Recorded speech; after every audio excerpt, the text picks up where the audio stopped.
Welcome to the Fintech One-on-One podcast. This is Peter Renton, chairman and co-founder of Fintech Nexus. I've been doing these shows since 2013, which makes this the longest-running one-on-one interview show in all of fintech. Thank you for joining me on this journey. If you like this podcast, you should check out our sister shows, Pitch It, the Fintech Startups podcast with Todd Anderson, and Fintech Coffee Break with Isabel Castro. Or you can listen to everything we produce by subscribing to the Fintech Nexus podcast channel.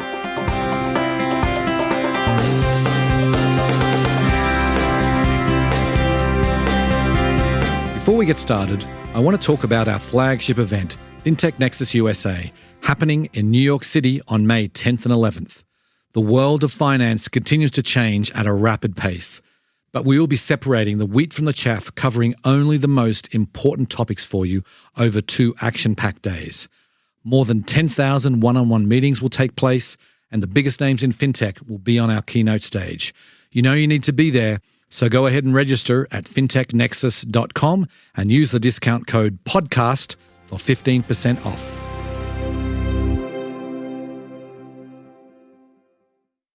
Today on the show, we are talking marketplace lending, specifically securitization of marketplace lending deals. I'm delighted to welcome Gunesh Kulaligil. He is the structured finance co-lead at Stout. They are an investment bank and advisory firm. I wanted to get Gunesh on the show. He's written a couple of articles for us at Fintech Nexus News, and which I will link to in the show notes. He has got a really good perspective, really follows the deals very closely in the marketplace lending space. He's been doing this quite a long time. And so we wanted to get him on the show to talk about the state of the industry today, the state of securitizations, how and why 2022 was a record year. We talk about the impact of increased interest rates. We talk about demand and supply. We give an explainer about how a securitization deal is structured. We talk about prepayments and much more. It was a fascinating discussion. Hope you enjoy the show. Welcome to the podcast, Gunesh. Thank you for having me, Peter. All right, let's kick it off by giving the listeners a little bit of background about yourself. Tell us some of the highlights of your career to date. I've been in the structured finance business for about 20 years or so. The definition of structured finance and what it is that we do changed over those 2 decades. But I've generally been involved in lending, securitization, investing and trading securitized products and specialty finance assets. I've actually started my career back at Fannie Mae in early 2000s, as you know, the mortgage giant in the U.S. So learned the ins and outs of the mortgage business and the structured finance business in general. I then moved to Bear Stearns Asset Management, and in 2005, I was there until 2008, 2009, up until the crisis. I've also had similar roles at Fortress, all on the buy side, investing and risk analyzing, and various other roles within structured finance. After that, after Fortress, I actually moved to the south side. I led the structured finance group at Houlihan Lokey for about 6 or 7 years. After that, I launched my own valuation advisory firm called Methodical in 2018. And Methodical was acquired by Stout in 2022. So we are now part of Stout, me and my partners, and we're growing the specialty structured finance business in the bank. Okay, so then what is your core focus? Tell us what you are focused on at Stout today. I call it, it's the structured finance business, but if you think about it, it's a bit of a misnomer, because when you say structured finance, people will mostly think about securitization, securitized products, mortgage-backed securities, and asset-backed securities. We, of course, cover those products, but I think by definition, structured finance is overlapping with specialty finance, fintech lending type assets quite often. So we cover those as well. And what I do is actually quite simple, 2 service offerings. The first service offering is valuation work. So every asset that we're going to discuss today, almost all, I should say, not every, is considered a level 3 asset from an accounting perspective, which means these are illiquid, esoteric, and hard to value assets. There are no trades you can refer to. So as you know, these are higher yielding assets for the most part. So when a hedge fund invests in it, a third party needs to do the valuation of these assets on a monthly or quarterly basis. As investors go in and out of these funds, somebody needs to strike the NAV. So that's part of what we do. We do this for securitized products, mortgage-backed securities, asset-backed securities. We also do whole loan investors. Not every investor will be investing in bonds or securitized products. There's a bunch of funds who invest in individual loan portfolios. There are also investments in servicing rights. There's many different ways to invest in this asset class, and we do valuation work for all kinds of investors, including hedge funds, obviously. But that also includes, some banks, some insurance companies, and some trusts, and what have you. So that's half of our business. The other half of our business, as you know, in general, specialty finance and structured finance is a pretty illiquid and I would say a pretty fragmented space from a participant's perspective. Given the fragmentation in the industry, we're actually doing some loan transaction advisory work. What that means is if we take one step back and look into the financing toolbook of a specialty lender, there's securitization, there's warehouse lines, there's forward flow facilities from alternative investors, right? But it is a very fragmented space, and there's a lot of room for brokering some of these trades and connecting specialty finance lenders with pockets of financing available for them so they can go ahead and originate more product. So that is the second line of business we have. That is a loan transaction advisory business. We cover secured, unsecured, and business loans. On the unsecured consumer front, obviously marketplace lending, which is what we're going to focus on today, but we also cover subprime auto, POS lending, solar, buy now, pay later, those types of specialty finance assets, as well as residential and commercial, which we're not going to get into today. But these are really all the higher yielding, higher risk assets that hedge funds mostly invest in. So we do the valuation work for them. And we also help the platforms when they're looking for financing to grow their origination or when they're looking to sell loan portfolios. We assist them with connecting with buyers. Right. Gotcha. Okay. Yeah. So as you said, we are going to talk about marketplace lending. We're going to focus on that today. Maybe we could start off with just telling the listeners when you first started following marketplace lending, what got you interested in it? I was on vacation in Mexico, believe it or not. I was at Hula at the time, and I got a call from the office, and I think it was about a decade ago. I think 2013.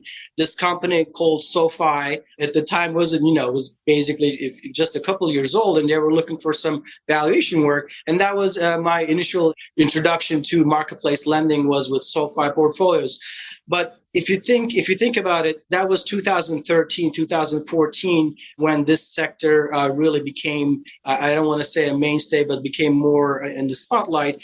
Prior to that, if you recall, a lot of the alternative investors were really trying to invest in distressed investments all the way from 2008, 2009 crisis. So from that perspective, this marketplace lending offering in early 2010s was a very refreshing offering, something new, something not distressed, and something interesting. So that's when I got into valuing and also transacting in this space. Right. And actually from memory, I think SoFi did their first securitization in 2013, if I remember rightly, as a private deal, I think, and it was a big news in the space. I think you're right. That's when actually there was, with those securitizations, there was a lot more institutional eyes looking into this asset class, investing in their residual bonds or investing in seniors. So I think that was kind of the coming of age for marketplace lending. And that was about a decade ago. Right. So then let's fast forward to today. You follow this industry pretty closely now. How would you describe the state of marketplace lending today? I think the word is transitory, really, because our economy is in a transitory stage anyway. But I mean transitory in a good way as it applies to marketplace lending. We've written a few articles for your publication. As you know, it's been, and I mentioned it there too, that marketplace lending has been called the canary in the coal mine for many years. That anytime there is any kind of distress in the economy or any kind of softening in consumer credit, the theory was the first shoe to drop is marketplace lending, i.e., unsecured consumer loans. That would be the first default. So, and there was this theory that it was never a tested asset class. It was untested, right? So, true or not, right? It is not the biggest asset class. If you think about it, I mean, we've looked at a bunch of securitizations for the piece that we've written for you, and that was only about 60 billion, and that covered most major originators, right? So it wasn't necessarily the biggest space, the most tested space, because if you look into something like autos or student loans, there's literally billions and billions more of this history and data to work with. So it was always considered untested. But I think at this point, as we pointed out, I mean, the first deals, even Lending Club was 2010 or even earlier. At this point, it's been around for 13, 14 years, right? People still criticize that, hey, it hasn't really seen a cycle like 2008, a recessionary cycle where consumer credit softens. That may be true. We were actually thinking that, throughout the pandemic, as you can imagine, our theory was that, hey, any kind of prime or near prime unsecured consumer loan borrower, if marketplace lending is indeed the canary in the coal mine, we should see really elevated defaults and delinquencies and things like that. But as we all know, that didn't happen because with all the stimulus payments the borrowers have received from the government, and this especially applies to lower in the credit spectrum, i.e. subprime or near prime borrowers, they took those payments and actually made payments on their unsecured consumer loans. So we've actually seen improvement in delinquencies, improvement in losses in some of the subprime deals throughout the pandemic. My point being is, would the industry participants, would they call it a test? Can we now call it a tested asset class? The beauty is in the eyes of the beholder, but if something has been around for 15 years and it's been working for 15 years, I don't want to call it untested anymore. I think for better or worse, I think we can say marketplace lending has definitely come of age, and just looking into who's investing in what shape or form, I would say it's becoming a more attractive institutional asset class. And I think less people care if it's tested, untested, whether it's a canary or not. Right. Yeah. I've been investing now for 14 years. Since 2009 was when I first started, and never had a down year, which I think is something that I can't say from many of my investments. But anyway, I want to talk about 2022, and I'll link to the article that you recently wrote to us in the show notes, because one of the things that surprised me about that was the volume in 2022, particularly across the 8 companies, the 8 major issuers. It was significantly higher than the 2021 and significantly higher than any other year. So what's driving this increased demand? 2022 was indeed a record year for marketplace lending. So few things. First of all, the demand for unsecured consumer loans is not going away, right? So unsecured consumer loan demand is strong. And if you look into who's supplying this, you don't really see commercial banks rushing to provide this financing, right? So it's really mostly coming from the type of loans, at least we're talking about, is coming from these marketplace lenders. Now, as a matter of fact, this gap, i.e. the lack of funding for unsecured consumer product, will actually probably get worse after what happened to SVB, meaning if there's more bank consolidation, if more smaller banks exit the space, right? If there's more big money center banks, we'll probably even see less funding available by banks for the unsecured consumer loan borrowers, right? And also, it was indeed a ton of origination in 2002. I don't want to necessarily call it surprising, because if you look into who's done securitization and the type of the product they're securitizing, obviously rates went up in 2022. Inflation was a problem, right? These are the types of things that really reduced issuance for many other sectors except for marketplace lending. But it's important to also look at the impact of rates on marketplace lending, right? Mm-hmm. So if you're a mortgage borrower, if you can borrow at 4% versus that rate going up to 6%, that really makes a big dent on your budget, right? For your monthly P&I, especially in a few $100,000 mortgage, right? If the rates go up from 4 to 6. But if you look into someone like Opportune or Landmark or even OneMain, the APRs, the interest rates they lended are 30, 25, and 23 respectively, right? So the fact that, the rates are a few percentage points higher doesn't necessarily dampen the origination for some of these real high APR lenders like Opportune, Landmark, and I would put Avant in there as well.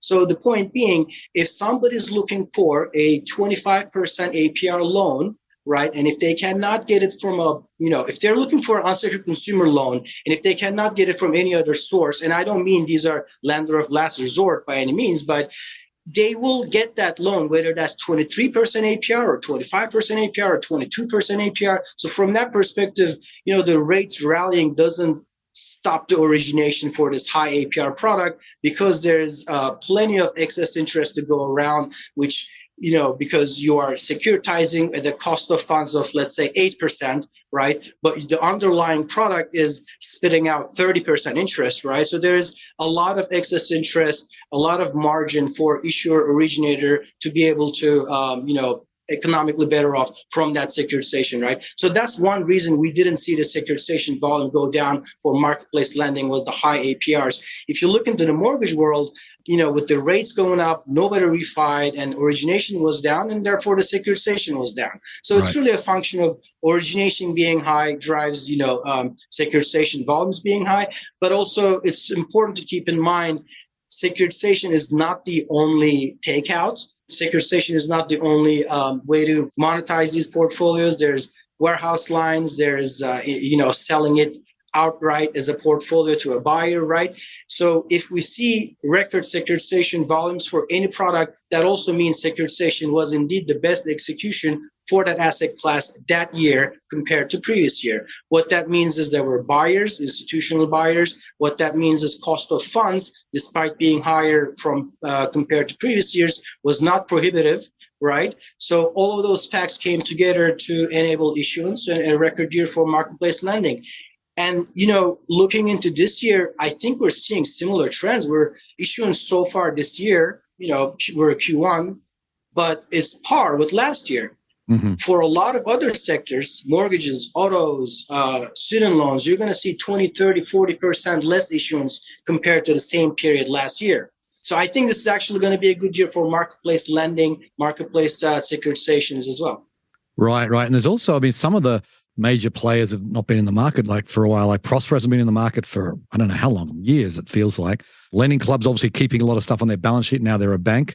These used to be players in the late 2010s that were in market regularly. But anyway, I want to actually switch to the other end of the market, because one thing I've been really curious about is you talked about SoFi, Mullet's another one. These are prime borrowers. And I'm curious about the senior tranches in those securitizations. They can't be paying very much. And what about when you compare it to what you can get now with the government, with treasuries? Are the spreads still enough to get people interested in the senior tranches of some of those deals?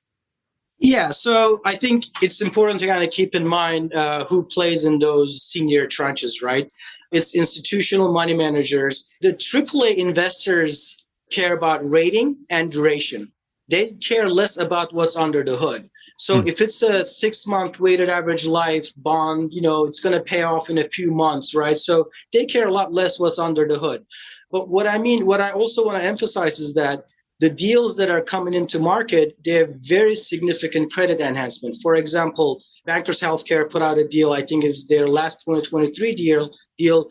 The AAA tranche had 50% credit enhancement, right? Can you explain what that means, the 50% credit enhancement? Basically, the securitization is you have a portfolio that is producing a cash flows, right? In this case, a marketplace lending portfolio where borrowers are paying principal and interest monthly. All securitization does is it takes those cash flows and structures those cash flows to create tranches. Let's say A tranche, B tranche, and C tranche, right? Mm-hmm. $100 million book, you can say 50 million A, 30 million B, 20 million C, right? So that's your senior, mezz, and sub. All it does is senior bonds have lower returns and lower risk, shorter lives. They get paid and they get out of the way, right? Mezzanine takes on more risk and requires more return. And obviously these most subordinate bonds like residuals, have higher yields. It could be 20, 25% yields, and the duration or the weighted average life, i.e. the number of years your dollars outstanding and exposed to risk, that is the weighted average life, that could be 10 years for some of these more riskier assets. So it's really securitization gives access to different parts of the capital structure on the same portfolio, on the same receivable portfolio to different investors. So going back to your question, who's buying AAAs and why? So the BlackRocks, Double Lines, PIMCOs of the world are investors in AAA rated assets from marketplace lending portfolios, which you can actually look up from 13F filings. So these are all, short duration AAA funds. Some of them are income funds. They're just looking for that short duration. But marketplace lending also offers residual trades and some subordinates where, especially for the hedge funds who really feel like they know the credit under the securitization and they have an edge in calculating expected losses and things like that. Those assets are available yielding at 20, north of 20% in some cases. So your original question, is this still a good investment instead of treasuries? Why not buy a 5-year treasury? There's still a spread. I mean, there's still 50, 150 basis points spread you can earn on a pretty short product. All right. I mean, some of the yields we're looking at are, closer to 5.5%, 6%, still not the type of yield you can get from treasuries. And these are very short assets. It pays off in 6 months and it's got, 30, 40% credit enhancement, meaning when the losses hit, you're not going to take the losses. The bonds that are subordinate to you take the losses first. So in the case of our, AAA rated bond with 50% credit enhancement, what that means is 50% of all the borrowers in the pool would have to default with 100% loss severity with not a single dollar recovered for your bond to take a loss. So not an impossible scenario, but a very unlikely scenario. Right? So that's what I meant by the credit enhancement available. Yeah, appreciate that. So it'd have to be the end of the world almost for that sort of thing to happen. I want to talk about the credit box. Like I've talked to a few lenders. I was just in San Francisco last month, sat down with many of the leaders in the marketplace lending space, and many of them talked about tightening credit boxes.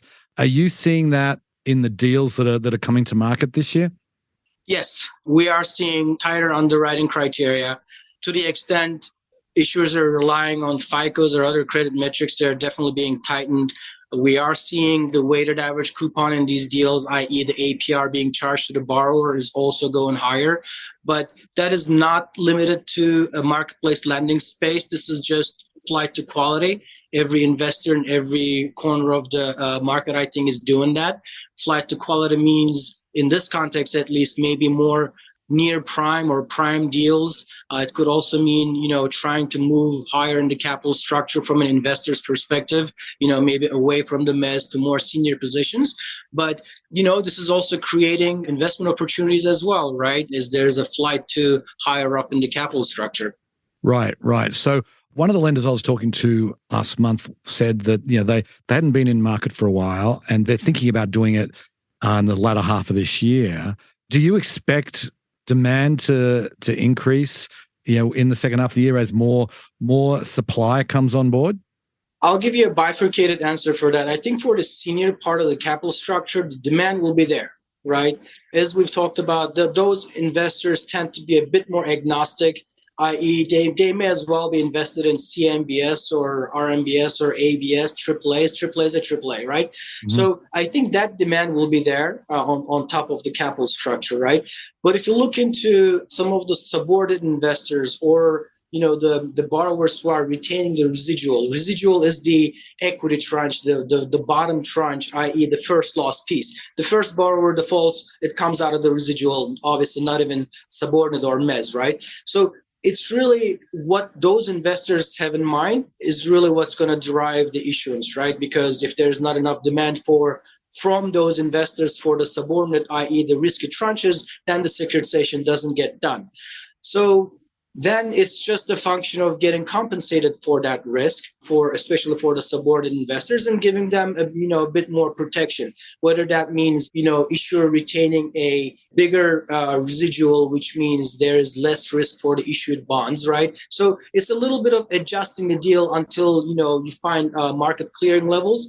But the one thing that's going for marketplace lending is APR is high enough that you can still do these deals. If you look into some of the latest marketplace lending deals, the senior stack coupons, or I should say the yields, were 6, 7, 8%, maybe goes up to 9 for some deals. Fine, that's the cost of funds. Let's call it 9%. Your APR is 25, so there's still 15% excess interest to account for any miscalculation and losses, or to compensate issuer, originator, what have you, for their effort in putting together the securitization. So as long as there's demand for the subordinate investors, I think deals are going to get done. Now, those subordinate investors, if we had this conversation before the SVB situation, I would say that demand will also be there. How did SVB change things? I think there's going to be some distressed portfolios hitting the market, right? And not from SVB or any failed bank, but SVB just highlighted the amount of distress that's real and that's out there, right? So when these types of things happen, usually your alternative investor will take a step back and say, hey, look, do I want to maybe wait for a distressed opportunity where I can buy something 60 cents on the dollar and make an immediate 80% return, whatever, right? Or do I want to play in some of the the newer securitizations, like the marketplace lending, where you may invest and get like 10%, 12% return, levered up to 50, like if you can get there even, right? So I guess the point is, there's the same buyers who invest in marketplace lending also invest in distressed deals, and I do think that they may actually be more willing to wait for some kind of distressed deals right now after the SVB law. The yields are going to get juicy. I think, Peter, that's really all I'm saying, right? It's like, hey, you want this 8% yield that's got a little bit of credit enhancement. There are unsecured borrowers behind it, but you're not getting it at a real deep discount, or get something at a deep discount from a distressed sale. Yeah, understood. So anyway, I want to move on to prepayments, because we've seen some unusual trends in prepayments. I know that when the all the stimulus was coming out during the height of the pandemic, there was lots of prepayments happening. Now that interest rates are going up, I imagine this has dropped off dramatically, right? Yes, prepayments are down. Yeah, they are indeed down dramatically, and I think there's two reasons for that. High interest rates, definitely one reason. I mean, high interest rates takes prepayments down for any product, including marketplace lending. But the other thing is, and this is not always easy to track, but with the credit box getting tighter, your ability to refinance with another lender is decreased, and that's why you're also seeing prepayments go down as well. So not only the rates are higher, but the credit box is tighter, so you're not able to necessarily refi with another borrower. So that's what we're seeing now. What we saw throughout the pandemic was actually also very interesting. If you look into either prepays or things like annualized net losses, there's actually a theme, there's a trend between different platforms, right? You have SoFi, who, as you know, lends to Henrys, right? High earners, not rich yet. Well, that was at least how they started 10 years ago. I'm sure they're rich now. But so they are lending to prime borrowers, and their default rates are, general cumulative net loss rates are 2%, around 2%, sub 2%. Throughout the pandemic and way before the pandemic, it's always been there. It's not like the SoFi losses improved in the pandemic because the borrowers got stimulus checks, right? Because these are not the borrowers that actually need or use those, have a need for stimulus checks. But if you look into the other end of the spectrum, you have Upstart, for example, with net losses were around maybe 10%, 10% before the pandemic. We've seen, to your point, prepayments or paying down loans. We've seen the default rates on those almost converge with SoFi.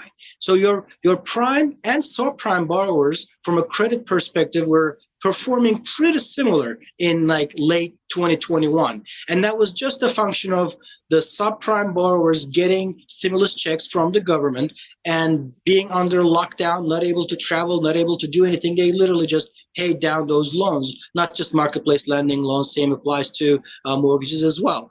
So, but that was a short-lived trend because I would say like maybe late 2021 when the stimulus payments disappeared. And by the way, keep in mind, this is before Ukraine, before any kind of deep recession talks or anything like that. We've actually seen the annualized net loss rates on marketplace lending go up back then in late 2021. And I think this is, again, just a function of no more stimulus checks, back to real life. Right. And the other thing is throughout the pandemic, when all those subprime borrowers were making timely payments with stimulus payments, that also led to FICO inflation. Not that marketplace lenders always rely on FICO. I mean, they all have their underwriting models that doesn't necessarily rely on FICO, but it's something to consider. I would say many subprime borrowers in the pandemic actually became near prime, right, just by paying down loans. But that's artificial, right? That, you're just one missed payment away from being subprime borrower, right? So I think that FICO inflation and what happened in the pandemic and what it meant for credit quality and credit performance really needs to be studied before, jumping into conclusions by looking at, data. Right. Yeah. Got it. Okay. So we're running out of time. I want to get to one more question. And when you're looking at all these deals and you sort of look out through the rest of this year into 2024, I'm curious about what you think of the unsecured consumer lending asset class. Obviously, there's a lot of talk about a recession. We don't know where interest rates are going to end up. But I'd love to kind of at least get your perspective as how you think about it. How will the marketplace lending industry perform over the rest of this year and into 2024? I expect a performance similar to last year, which was a good amount of issuance. Yes, some deterioration in credit performance, right? And we've seen that last year. I think we're going to see further deterioration of credit performance, especially for subprime. But, keep in mind that this is all priced in. This is all in the APR. This is all in the structure. And I think the sector used the last 10, 15 years to iron out all these issues so that it becomes a viable investment, right? So I do think we're going to see healthy issuance. The distress or credit deterioration to a certain extent will continue. Sponsorship will matter a lot. Repeat issuers, bigger names that have been around are going to do better. And I do think there's going to be some consolidation from some of the smaller and weaker peers, joining their larger peers. But the demand is there. As long as the demand from the consumers is there, the market will I think the sector will do fine. And I don't see anyone other than marketplace lenders rushing to, lend to these borrowers, right? And I don't want to call out any names, but it's not an easy space to operate. There's been some recent exits from the space, some highly publicized names. I mean, just, being big and bad doesn't make you successful in this space. You have to be nimble and kind of creative. And I think that's what the industry is doing. Exactly that. Right. Well, that's a good place to end it on, Ganesh. I appreciate your insights today. Thank you very much for coming on the show. Thank you very much. Pleasure. Well, I hope you enjoyed the show. Thank you so much for listening. Please go ahead and give the show a review on the podcast platform of your choice and go tell your friends and colleagues about it. Anyway, on that note, I will sign off. I very much appreciate you listening, and I'll catch you next time. Bye.